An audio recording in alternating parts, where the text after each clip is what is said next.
Hello everyone, and welcome to my Young and the Restless official 24 channel. Christmas Eve settles over Genoa City like a fragile promise, wrapped in twinkling lights and heavy emotions, and for Sally Spectra, the night becomes unforgettable the moment she witnesses a truth that quietly rewrites everything she thought she knew. Billy Abbott and Victoria Newman never truly ended up together, not in the way the past still whispers, not in the way unfinished love usually lingers. Sally doesn't overhear a dramatic confession or stumble upon a scandalous secret. Instead, she sees it in the smallest, most revealing moments, the ease without longing, the warmth without temptation, the laughter without regret. It hits her as she watches Billy and Victoria interact not as star-crossed lovers bound by unresolved passion, but as two people who have finally grown into something healthier, something grounded, something that puts their children first without reopening old wounds. And that realization, subtle yet profound, shifts Sally's place in Billy's world from uncertain guest to something far more real. Earlier that evening, Jack Abbott and Diane Jenkins Abbott have already begun setting the emotional tone for the holiday, choosing to shut out the noise of feuds, betrayals, and corporate wars to focus solely on the miracle of finding their way back to each other. In the quiet glow of their home, Jack and Diane reflect on a love story that has survived decades of heartbreak, reinvention, and forgiveness. Diane admits that for the first time in a long while, she isn't looking over her shoulder, isn't waiting for the other shoe to drop.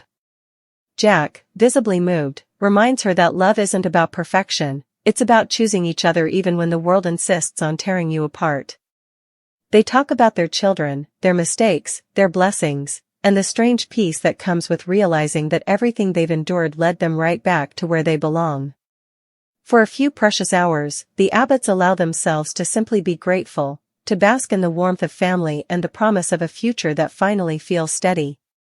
That sense of reflection ripples outward, finding its way to Billy, who is experiencing his own reckoning with the meaning of family as Sally joins him at his place, unsure of what Christmas Eve will bring but determined to show up with an open heart. Sally tries to keep things light as they decorate, teasing Billy about his less-than-perfect ornament placement, but beneath her playful exterior is a quiet anxiety, an unspoken question about where she fits into Billy's complicated family tapestry, especially with Victoria always looming as a powerful, polished presence from his past. That question becomes unavoidable when the doorbell rings and Billy opens the door to find Victoria standing there with Johnny and Katie, bundled up in winter coats and holiday excitement, ready for an impromptu tree-trimming party. The moment is undeniably awkward at first, a collision of past and present that could easily spiral into tension, but something unexpected happens instead. Everyone rises to the occasion. Victoria doesn't arrive with territorial energy or hidden agendas, she comes as a mother prioritizing joy for her children, extending genuine warmth to Sally that feels cautious yet sincere. Billy, for his part, doesn't slip into old patterns or revert to the man he once was with Victoria. He stays firmly grounded, attentive to his kids, respectful to his ex, and emotionally present with Sally. As ornaments are unpacked and laughter fills the room, Sally watches closely, bracing herself for a pang of jealousy or insecurity that never quite arrives. Instead, she sees Billy and Victoria working together seamlessly as co-parents, sharing memories without getting lost in them, united in their devotion to Johnny and Katie rather than tethered by unresolved romance. Johnny's excitement is contagious as he proudly hangs ornaments tied to family traditions, while Katie beams at Sally, instantly comfortable with her presence, making it clear through innocent smiles and questions that Sally is already becoming part of their holiday memories. That acceptance softens something deep inside Sally, easing fears she hasn't dared to voice aloud. When Victoria steps back to watch her children laugh alongside Billy and Sally, there's a quiet understanding in her eyes, an acknowledgement that while her history with Billy will always matter, it no longer defines either of them. This isn't the love story that once consumed them, it's something calmer, more mature, and ultimately more meaningful for the people who matter most. Sally realizes then that the Christmas secret she's witnessing isn't about loss, it's about growth. Billy and Victoria didn't fail at love, they evolved beyond it, clearing space for new beginnings that don't require erasing the past. That revelation anchors Sally, allowing her to relax into the evening, to laugh freely, to decorate without second-guessing every glance or shared memory. By the time hot cocoa is poured and the tree glows softly in the corner, the room feels complete, stitched together by mutual respect, shared laughter, and the simple magic of family choosing peace over conflict. Meanwhile, across town, Victor Newman and Nikki Newman are facing a very different kind of Christmas lesson, one they don't see coming but desperately need. Still deeply divided over the fallout from Victor's actions involving Jack and a controversial AI program, the Newmans are carrying unresolved anger into a season meant for forgiveness. Victor remains stubborn, convinced that his ends justify his means, while Nikki struggles to reconcile the man she loves with the choices he continues to make, choices that threaten to destroy not only his rivals but the fragile trust within their own marriage. On Christmas Eve, however, circumstances force Victor and Nikki into moments of reflection they can't control, interactions that challenge their assumptions and strip away their defenses. Whether it comes through unexpected visitors, poignant conversations, or the undeniable innocence of children reminding them what truly matters, Victor and Nikki find themselves getting schooled on the real meaning of Christmas. It isn't about power, control, or winning, it's about humility, compassion, and the courage to admit when you've gone too far. Nikki, already emotionally raw, begins to see the holiday as a crossroads, a moment that demands change rather than hollow promises. Victor, though resistant at first, is visibly shaken by the realization that his relentless pursuit of dominance has cost him peace, trust, and connection, even with the woman who has stood by him through countless storms. The lesson doesn't magically fix their broken relationship, but it plants a seed, one that forces both of them to confront the possibility that love without accountability isn't enough. As Christmas Eve unfolds across Genoa City, the contrast between households is striking yet instructive. Where the Abbotts and Billy's blended family find healing through honesty and presence, the Newmans are reminded that power offers no shelter from emotional reckoning. By the end of the night, Sally stands quietly beside Billy, watching the tree lights flicker as Johnny and Katie drift off to sleep, feeling a sense of belonging she never anticipated. She knows now that she isn't competing with a ghost or standing in the shadow of an unfinished love story. She's part of something new, something chosen, something real. And as Victor and Nikki sit with the weight of their lessons, Genoa City collectively exhales, reminded that Christmas has a way of revealing truths people spend all year trying to avoid. In the stillness of the holiday night, hearts are opened, illusions are shattered, and the promise of change hangs in the air, fragile, hopeful, and waiting to be claimed. Victor and Nikki get schooled, Sally and Billy's 3 visitors. Victor Newman and Nikki Newman will get schooled while Sally Spectra and Billy Abbott get 3 visitors. A special Christmas Eve episode is on the way, so let's start with the heartwarming moments ahead for Jack Abbott and Diane Jenkins Abbott. Diane and Jack will shut out the world for a while as they reflect on their love story. Although the Abbotts have had plenty of turmoil to contend with lately, Jack and Diane will put all that on hold for a while. Instead, Diane and Jack will think about how much they love each other and all the things their family has to be thankful for. In the meantime, Billy will also be reminded of how important family is. 3 guests will arrive for some Christmas decorating while Sally is at Billy's house. Victoria Newman will bring Johnny Abbott and Katie Abbott over for a little tree trimming party, so Billy and Sally will hang out with his kids along with his ex for a bit. Despite the latest Newman-Abbott feud, Victoria and Billy will come together as great co-parents. Katie and Johnny are sure to feel the love as they celebrate the holiday with Billy, Victoria, and Sally. Even though Sally will feel a little awkward as she tries to figure out where she fits in, everyone should eventually come together for some fun. The meaning of Christmas will then be taught to Victor and Nikki. Victor and Nikki are obviously at odds due to the whole situation with Jack and the AI program, but they'll learn a valuable lesson about the holidays on Wednesday's YNR episode. Even if Nikki and Victor can't fully fix their broken relationship yet, they'll be given a lot to think about. Christmas Eve doesn't end when the lights dim and the ornaments stop clinking. In Genoa City, it lingers, stretching into the quiet hours where truths settle and emotions refuse to be packed away with the decorations.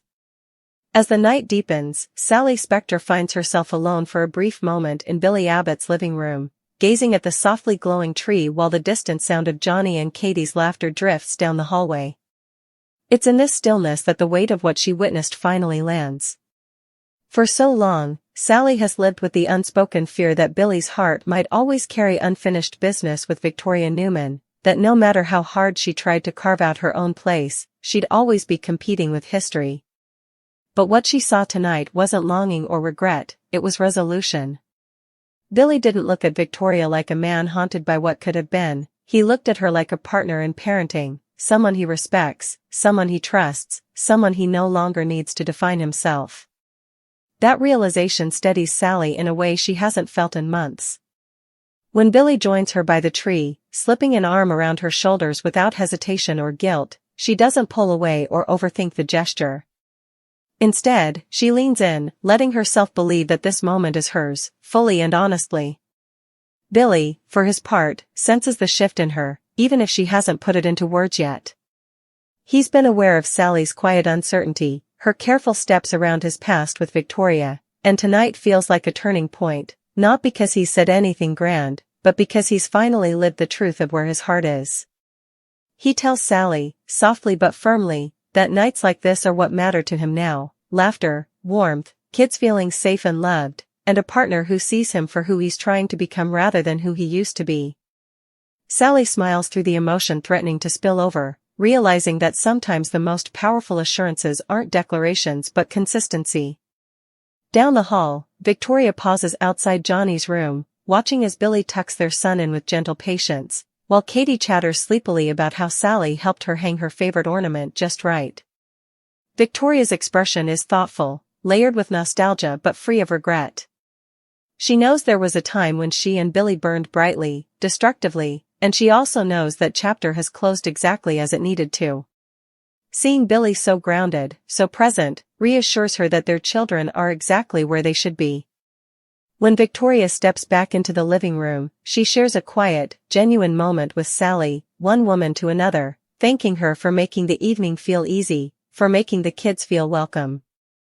Sally accepts the gratitude with humility, sensing that this small exchange is monumental in its own way.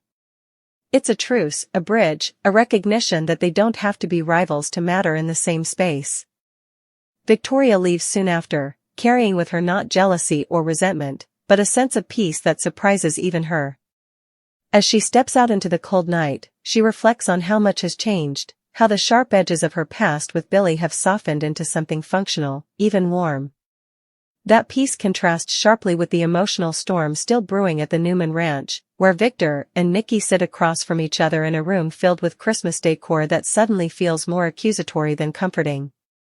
The silence between them is heavy, broken only by the crackle of the fire and the distant hum of holiday music that feels painfully out of place. NIKKI finally speaks, her voice steady but laced with exhaustion, telling Victor that Christmas has a way of stripping away excuses, of forcing people to confront who they are when the noise stops. She admits that she loves him deeply, fiercely, but that love can't keep carrying the weight of his unchecked decisions. Victor bristles at first, instinctively defending himself, insisting that everything he does is for his family, for their legacy. But NIKKI doesn't back down. She reminds him that legacy means nothing if it's built on manipulation and collateral damage, that their children, and even their enemies, are watching and learning from his example. The conversation takes an unexpected turn when Victor recalls a Christmas long ago, one when he had nothing but determination and a fragile dream, when NIKKI's belief in him was the light that guided him forward. That memory unsettles him because it highlights how far he's drifted from the man he once was, the man who fought for survival rather than dominance. NIKKI seizes on that vulnerability, telling him that it's not too late to reclaim that part of himself, but only if he's willing to listen instead of conquer. Victor doesn't offer a sweeping apology or a miraculous change of heart, but for the first time in a long while, he doesn't shut the conversation down either. He admits, quietly, reluctantly, that he may have crossed lines he can't erase, and that Christmas has a cruel way of reminding him what he stands to lose. The lesson lands not as a reprimand, but as an invitation, to choose humility over control, connection over victory. Across town, Jack Abbott and Diane Jenkins Abbott extend their Christmas Eve reflections into the early morning hours, curled up together as they revisit memories both painful and beautiful. Diane confesses that seeing Billy find peace with his past and watching the Newman chaos unfold has made her appreciate how fragile happiness can be. Jack agrees, noting that for all the battles they've fought, against each other, against Victor, against their own worst instincts. They're standing here now because they finally chose honesty over fear.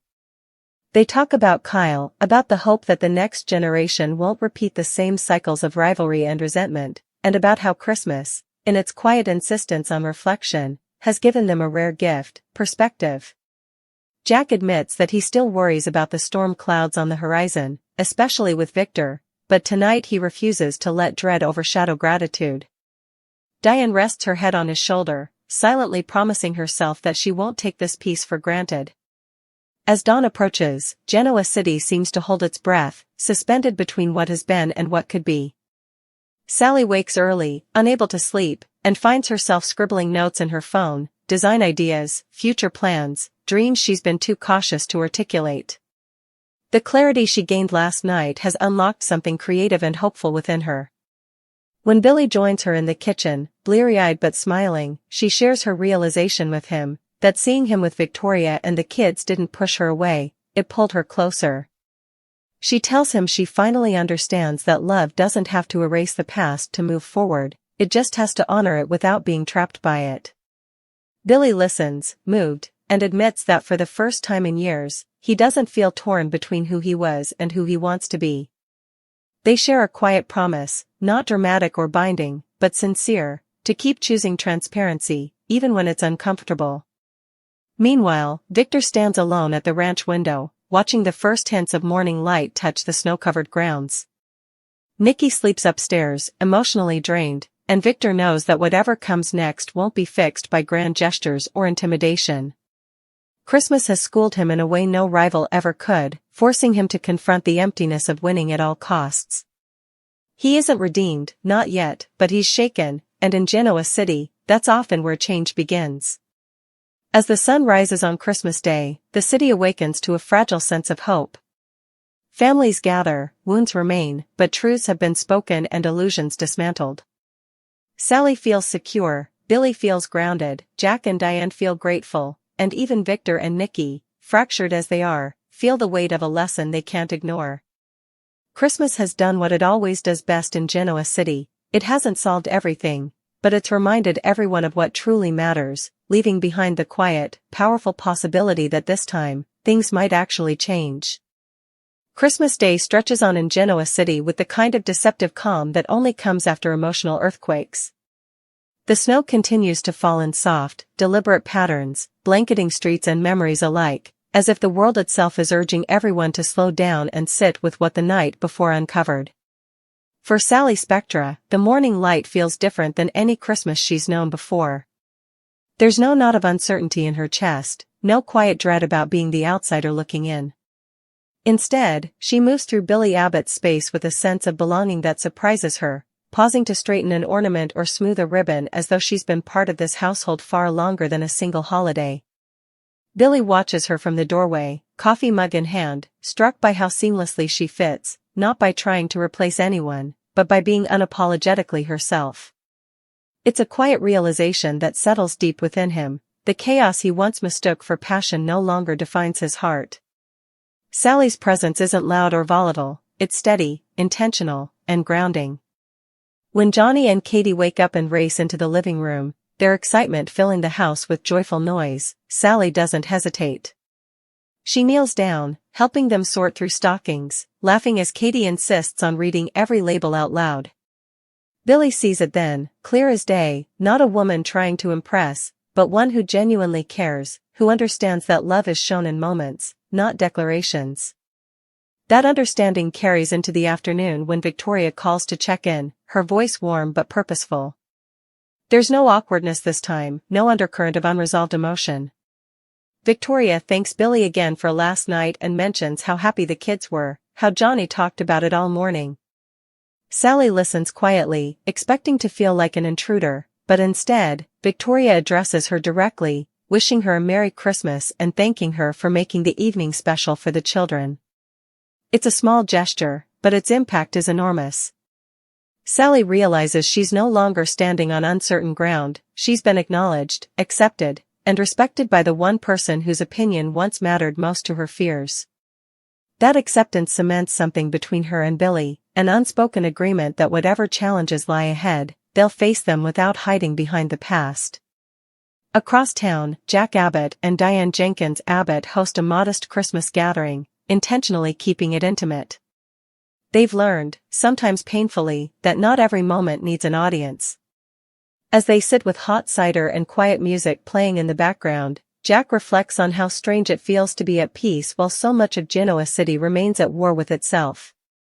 Diane admits that she's still wary, still waiting for Victor's next move, but Christmas has reminded her that fear can't be the architect of their happiness.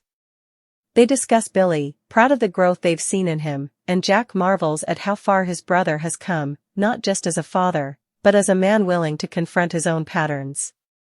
Diane nods thoughtfully, observing that Sally's influence seems genuine, not manipulative, not reactive. For a woman once defined by suspicion and second chances, Diane finds comfort in recognizing sincerity when she sees it.